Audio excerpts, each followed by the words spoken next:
The invitation to my own daughter's wedding arrived on expensive cream-colored paper, addressed only to the Hendersons, my ex-husband and his new wife.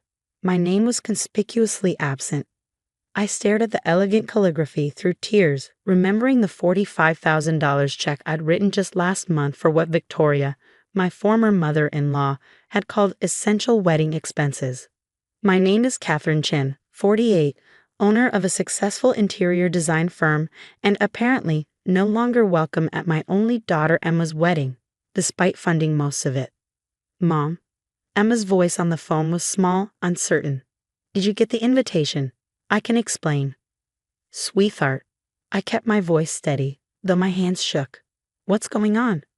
Grandma Victoria says. She says it would be better if you weren't there. That it might make people uncomfortable. Dad agrees. She paused. They say it's for the best, that it will be more traditional this way. Traditional. Victoria's favorite word when she wanted to exclude me. She'd used it throughout Emma's childhood. Traditional family values that somehow never included the Chinese-American mother who trapped her precious son into marriage by getting pregnant in college. Never mind that James and I had been deeply in love. Never mind that we'd built a successful life together before he left me for his younger secretary 15 years later. Never mind that I'd raised Emma largely alone while building my business from scratch. Emma, I said carefully, I'd pay for most of the wedding. The venue, the catering, the flowers. I know, Mom. But Grandma Victoria says she's handling everything now. She says you wouldn't understand the kind of wedding we're planning. That your taste is too. She trailed off. Too what, Emma? Too modern. Too different. Her voice dropped to a whisper. She says it would embarrass the family to have you there. The words hit like physical blows. For 25 years, I'd weathered Victoria's subtle racism and not so subtle disdain. I'd stayed quiet when she criticized my parenting, my career, my foreign ideas about raising Emma. But this was too far. Put Victoria on the phone, I said quietly. Oh, Catherine. Victoria's voice dripped with artificial sympathy. I was hoping we could avoid any unpleasantness. Surely you understand that Emma deserves a proper wedding. Something elegant. I understand that I've paid for this proper wedding, I replied. Every check signed in my name. About that, she cut in smoothly. James will be reimbursing you, of course. We can't have Emma's wedding tainted by outside money. Outside money? My laugh held no humor. You mean my money? The money I earned building my own company while James was living off his trust fund? Now, Catherine, there's no need to be bitter. We're simply trying to give Emma the wedding she deserves. A traditional celebration with her father's family. You understand, don't you? It's better this way. I thought about the venue contract in my office safe, about the receipts and agreements all bearing my signature, about the conversations with vendors that Victoria didn't know I'd recorded. Actually, Victoria, I don't understand, but I think it's time we had a proper conversation about this wedding. In person. That won't be necessary, she said dismissively. Everything's arranged. The invitations are sent. Emma agrees this is for the best. Does she? I kept my voice level. Or have you and James manipulated her the way you always have, using tradition and family obligations to control her? Victoria's tone turned icy. I won't be spoken to this way by someone, whoa. By someone who what, Victoria? Someone who's paid for the entire wedding. Someone who's been more of a parent to Emma than James ever was. Someone who doesn't fit your narrow definition of family. The money is being repaid, she snapped. After that, you have no claim to this wedding. Emma needs to focus on joining the right kind of family now. The right kind of family. The words echoed in my head, stirring memories of every slight, every exclusion, every time Victoria had made me feel less than worthy of her precious son and granddaughter. We'll see about that, I said quietly and hung up. My hands were steady now as I opened my safe, pulling out the carefully organized files. Victoria had no idea that 25 years of running my own business had taught me to document everything. Every check, every contract, every conversation, and most importantly, every legal agreement that gave me not just financial stake in this wedding, but full control over most of the arrangements. My phone buzzed. A text from Emma. Mom, please don't make this difficult. Grandma says we can have a separate celebration later. Another message followed from James. Don't ruin this for Emma. Just accept the repayment and step back. It's what's best for everyone. Best for everyone. Best for their image. Best for Victoria's social standing. But what about what was best for my daughter? I picked up my phone and dialed a number I'd hoped never to need. Claire? It's Catherine Chen. Remember that favor you owe me from the governor's mansion renovation? I need your help with something at the Grand Plaza Hotel. Claire Wong was not only the hotel's general manager, but also one of my oldest friends. She'd been there through my divorce, through Victoria's countless attempts to erase me from Emma's life. The wedding contracts? She sounded unsurprised. Victoria was just here trying to change them. I told her only the person who signed them could make adjustments. And what did she say to that? She said the contracts would be transferred to her name, that you'd agreed to step back from the wedding entirely. I smiled grimly. Did she now? Tell me, Claire, what's the hotel's policy on attempted fraud? Very strict. Claire's voice held a note of satisfaction. Would you like me to pull the security footage from her visit? An hour later, I sat in my office reviewing everything. Venue contracts, vendor agreements, Victoria's attempts to change them, and most importantly, emails between Victoria and James discussing their plan to take over the wedding and exclude me. We'll repay her with part of Emma's trust fund, James had written. Once everything's in our name, she'll have no choice but to stay away. My daughter's trust fund, the one I'd established for her future, that James had somehow gained control of during our divorce. Another text from Emma made my heart ache. Grandma's really upset. Mom, she says you're being difficult about the contracts. Please just let her handle everything. She knows what's best. I closed my eyes, remembering all the times I'd stayed quiet for Emma's sake.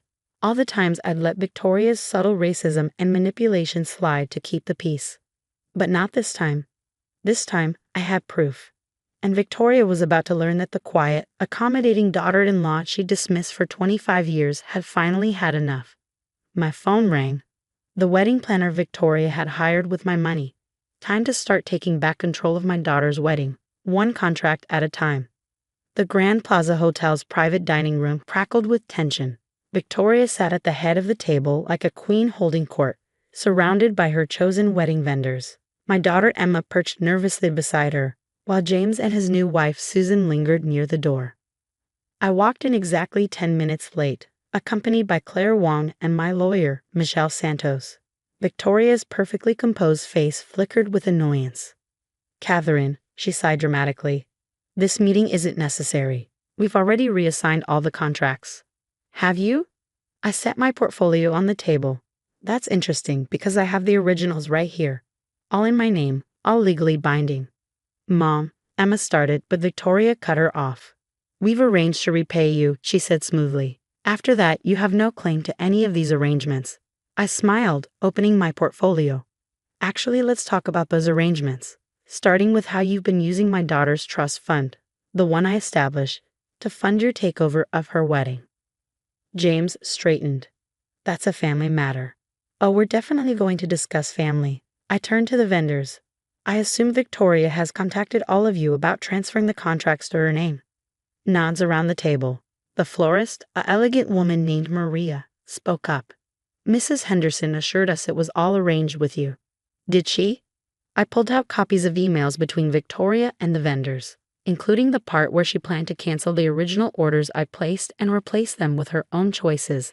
After the cancellation deadline, ensuring I'd still be charged. The room erupted in murmurs. Victoria's face flushed. That's private correspondence. Nothing about your fraud is private anymore. I turned to Emma. Sweetheart, did you know Grandma Victoria planned to cancel the cherry blossom arrangements you wanted? The ones that reminded you of our trips to Japan. Emma's eyes widened. But you said those were too ethnic. She turned to Victoria. You said the roses would be more appropriate. Traditional, Victoria corrected sharply. I was thinking of what's best for. For who? I interrupted. For Emma or for your country club friends who might be uncomfortable with anything celebrating her Japanese heritage? How dare you? Victoria stood, her composure cracking. I've only ever wanted what's best for this family, your version of family. I kept my voice steady. The version that excludes Emma's Chinese heritage, that tries to erase every trace of her mother's culture. Mom? Emma's voice shook. What does she mean about my trust fund? Michelle, my lawyer, stepped forward. We've discovered unauthorized withdrawals from your trust fund made by your father and grandmother. They've been using your money to fund their takeover of the wedding arrangements. James paled. Now wait a minute. The trust fund I established, I continued, specifically for your education and future, not for your grandmother's attempt to create her idea of a proper wedding. Victoria stood, straightening her designer jacket. This is ridiculous. Emma understands that we're giving her the wedding she deserves.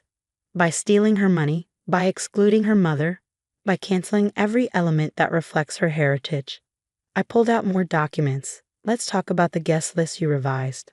Every one of my family members removed. Every friend who doesn't fit your social circle eliminated. Emma grabbed the list, her hands shaking. Aunt May isn't invited? My cousins. But you said they declined. Because she never sent their invitations, I said quietly. Just like she planned to block me from attending, even though I'm paying for everything. The vendors shifted uncomfortably. Maria the florist spoke again. Mrs. Henderson, you told us the mother of the bride had willingly stepped back. She had no right to be involved. Victoria exploded. This family has standards, traditions. Racism, I suggested mildly. Fraud? Are those the traditions you're defending? Claire stepped forward, adding her own files to the table. We have security footage of Mrs. Henderson attempting to alter legally binding contracts. The hotel takes such actions very seriously. Victoria's face contorted. James, are you going to let her destroy everything we've planned? But James was staring at the trust fund documents, his face ashen. Victoria, you said the money was coming from your accounts. It hardly matters now, she snapped. Catherine clearly intends to ruin everything, just like she ruined you by trapping you into marriage. Enough. Emma's voice cracked like a whip. She stood, tears streaming down her face. All my life, you've told me what's proper, what's traditional, what's best. But you've been lying. Using my money to erase who I am, who my mother is. Darling, Victoria reached for her, but Emma stepped back. I wanted cherry blossoms because they remind me of the trips Mom and I took after the divorce, when Dad was too busy with Susan to remember my birthdays. I wanted my Chinese and Japanese relatives there because they're my family too. But you, she turned to her father. You both just wanted to pretend I'm someone else. Someone more? Traditional? I supplied softly. Emma nodded, tears falling. I don't want your traditional wedding. I want my wedding. With all of my family, all of my heritage, all of me. Victoria's face hardened. You're being dramatic. Once Catherine repaid, these contracts will. Actually, Michelle interrupted. Mrs. Chen has no obligation to transfer or terminate these contracts.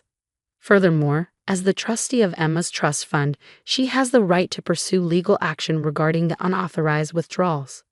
You wouldn't dare, Victoria hissed at me. Think of the scandal. The scandal of a grandmother stealing from her granddaughter. Of using fraud to exclude the mother of the bride. I stood gathering my documents. I think that scandal is already here, Victoria. The only question is how public you want it to become. The next hour was a blur of legal discussions and vendor negotiations. Victoria and James left in stummy silence, their perfect plans in shambles. Susan slipped away without a word, probably realizing she could be next on Victoria's disposal list when no longer useful. Emma stayed.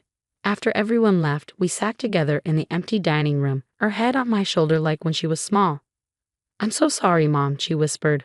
I knew some of what she was doing was wrong, but I was afraid to stand up to her, to Dad, to all of it. You have nothing to apologize for, I stroked her hair.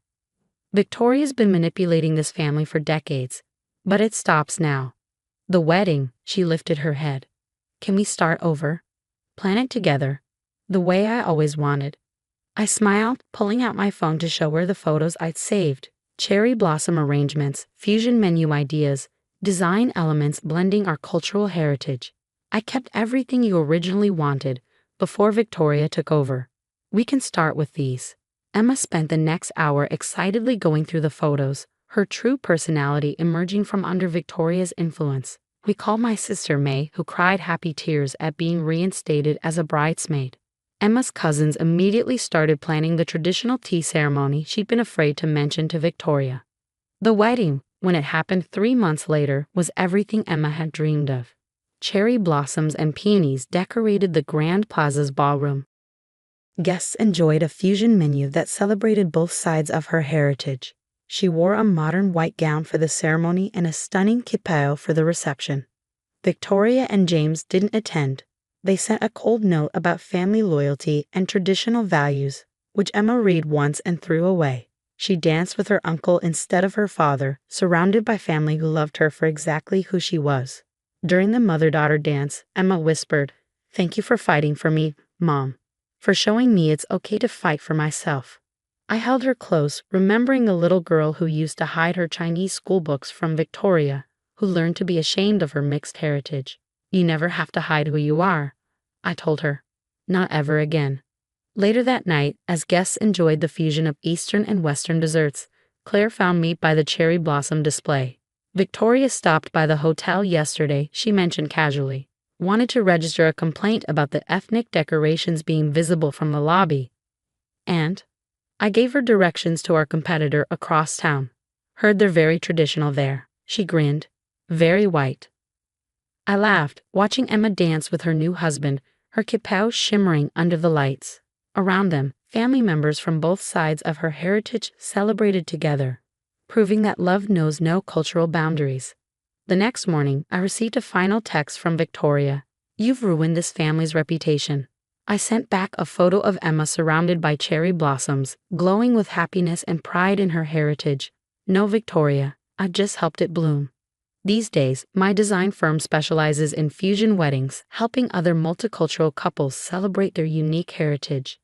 Emma helps when she can, sharing her story with brides facing similar pressure to erase parts of themselves.